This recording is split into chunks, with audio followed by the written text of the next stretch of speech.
اور آپ کے آقا و مولا نے ارشاد فرمایا قیامت کے دن میرے سب سے قریب وہ ہوگا جو کثرت سے میرے اوپر درود پڑھنے والا ہوگا۔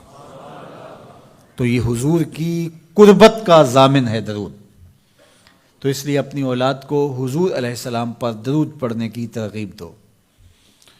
بچپن میں ہی اپنے گھر کے اندر مجالس درود قائم کرو، روزانہ کی بنیاد پہ ہو تو بہت اچھا، نہیں تو ہر 8 دن کے بعد ایک دن ضرور متعین کر لیا جائے۔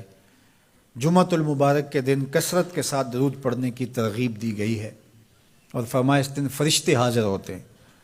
تو حضرت ابو درداء رضی اللہ تعالی عنہ نے عرض کی، یا رسول اللہ صلی اللہ علیہ وسلم، آپ کی حیات طیبہ میں تو ٹھیک ہے، لیکن جب آپ انتقال کر جائیں تو کیا اس کے بعد بھی یہ عمل جاری رکھا جائے؟ ابن ماجہ میں یہ روایت موجود ہے۔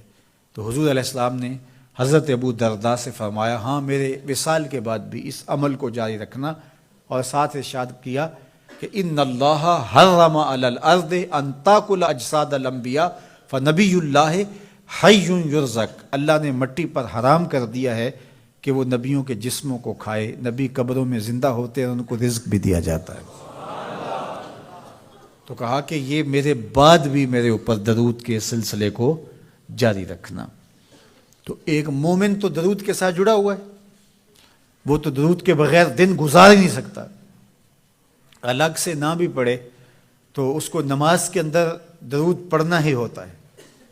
درود ابراہیمی تو نماز کا حصہ بنا دیا گیا، اور اس کو کثرت کے ساتھ درود پڑھنے کی ترغیب دی گئی۔ تو درود ایک ایسا وظیفہ ہے کہ جو اپنی زندگی میں جتنا زیادہ شامل کر سکتے ہو اتنا زیادہ شامل کر لو۔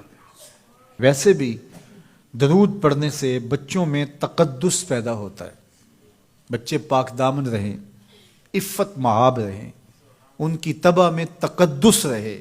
آپ چاہتے ہیں، ہر ماں باپ چاہتا ہے، اور پھر دور موجود کے اندر جو فتنے ہیں تو بہت ضروری ہے کہ ہماری اولادیں تقدس مآب رہیں، تو ان کو درود کی ترغیب دو، تو اس کا عملی نتیجہ یہی ہوگا کہ ان میں تقدس کا جوہر پیدا ہوگا، اور ان کی عصمت کی حفاظت رہے گی۔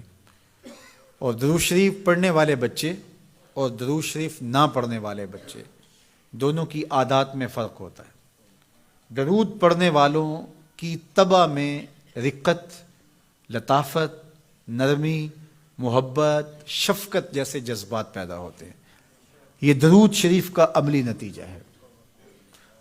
بعض لوگوں کو شکایت ہوتی ہے کہ ہمارے بچے بڑے اکھڑ ہیں، بڑے تند مزاج ہیں، بڑے سخت گیر ہیں، تو اس کا علاج کیا ہے؟ تو اس کا علاج یہی ہے کہ ان کو درود کی تسبیح دو۔ درود اکڑ توڑ دیتا ہے، طبیعت کی تندی نکال دیتا ہے، طبائع کی تلخیاں ختم کر دیتا ہے، محمد عربی کے نام کی مٹھاس پیدا کر دیتا ہے۔ حضور کا نام شہد سے میٹھا ہے، دل آویز ہے، کھنڈ میں اتنی مٹھاس نہیں ہے، شکر اور گڑ میں اتنی مٹھاس نہیں ہے، شہد میں اتنی مٹھاس نہیں ہے، قند اور نبات میں اتنی مٹھاس نہیں ہے جتنی نام محمد میں رکھی گئی۔ ان کا نام لبوں پر آئے، میٹھا میٹھا منہ ہو جائے، ان کے بول بہاروں جیسے اور اصحاب ستاروں جیسے، ان سا پیارا اور نہ کوئی، ان سے بچھڑ کے لکڑی روئی، جب وہ سیر کو جایا کرتے سر پہ بادل سایا کرتے۔ میرے شہر کے ایک پنجابی شاعر ہیں، انہوں نے تو قلم ہی توڑ دیا نا، تینوں سینے دی میں ٹھنڈ آکھاں، اگر آپ کا ذوق ہو تو، تینوں سینے دی میں ٹھنڈ آکھاں، شہد گلاب تے کھنڈ آکھاں، تینوں نبیاں دا میں لاڑا آکھاں، تیرے ہجر دے وچ میں ہاڑا آکھاں۔ تو ان کا نام ہی میٹھا ہے، دل آویز ہے۔ تو درود غصہ ختم کرتا ہے، طبیعت کی تلخی اور تندی مٹا دیتا ہے، اکھڑ پن ختم کرتا ہے۔ تو آپ اگر چاہیں کہ اولاد اکھڑ ہے تو ان کو کسی طرح درود پہ لے آئیں، درود کی تسبیح ان کے ہاتھ میں دے دیں، تو ان کی طبع میں نفاست بھی آئے گی، ان کی طبع میں لطافت بھی آئے گی، ان کی طبع میں رقت بھی آئے گی، ان کی طبع میں محبت بھی آئے گی، ان کی طبع کے اندر جو ہے وہ لیاقت بھی پیدا ہوگی۔ درود پڑھنے والا بچہ ذہنی استعداد میں درود نہ پڑھنے والے بچے سے بہتر ہوتا ہے۔ یہ بھی آپ تجربہ کر کے دیکھ لیں، دو بچے برابر ذہنی استعداد رکھتے ہوں اور ان میں سے ایک بچہ درود پڑھتا ہو اور ایک درود نہ پڑھتا ہو تو درود پڑھنے والا بچہ آگے ہوگا۔ یہ درود کی برکتیں ہیں، یہ درود کی رحمتیں ہیں۔ تو درود کثرت سے پڑھنا اپنی اولاد کو سکھائیں گے۔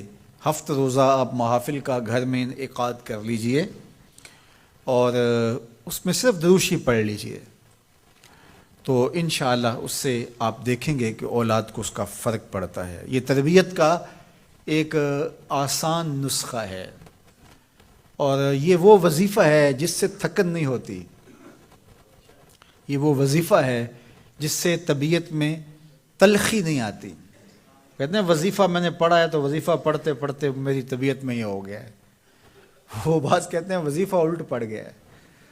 بڑے وظیفے الٹ پڑھ سکتے ہیں لیکن درود الٹ نہیں پڑھتا، درود ہے ہی سیدھا، یہ الٹوں کو بھی سیدھا کر دیتا ہے۔ تو درود پڑھیں اور یہ منہ بھی میٹھا رکھے گا، یہ دل بھی ٹھنڈا رکھے گا، یہ دنیا بھی ٹھنڈی رکھے گا اور آخرت بھی ٹھنڈی کر دے گا۔ درود چراغ بھی ہے، درود کستوری بھی ہے، خوشبو بھی ہے، مہک بھی ہے، شہد بھی ہے، گلاب بھی ہے، کھنڈ بھی ہے اور سینے کی ٹھنڈ بھی ہے۔